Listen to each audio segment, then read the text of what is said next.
It has been a while since I've done this segment on my channel, but I'm here for my third manga recommendation video, and the manga I'm covering right now is called Iron Knight.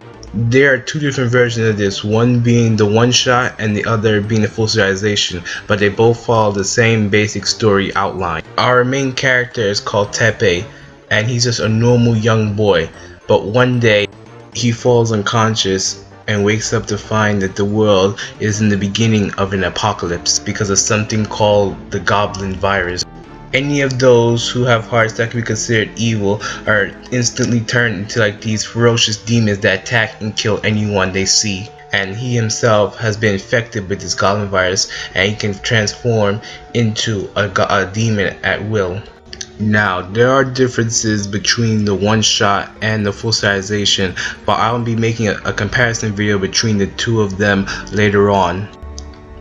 Originally, I started off with the one-shot of Iron Knight and thought it was fantastic, with plenty of potential for a full serialization, but when Weekly Shonen Jump finally did serialize, they toned down some of the darker themes and reduced the age of several characters to increase broad appeal. After just one chapter, I gave up on this version of it and felt content with just the one shot. But later on, I checked back on it when it had more chapters out, and I found that it wasn't such a bad substitute for the one shot after all. I've heard talk of how this is an Attack on Titan ripoff, and I can definitely see their similarities. Or if the demons attacking humanity and the main character becomes them to fight them, but they end right there. This takes place in a modern day society with no walls protecting people. To an extent though, you could say this is how Attack on Titan must have been when the Titans first arrived in their world. In the beginning, we get to see how Teppei, our main character, is left alone with amnesia and discovering as to what has happened to the world he had once knew. This plotline is closer to something like 11 Eyes, High School of the Dead, or even Dead Man Wonderland.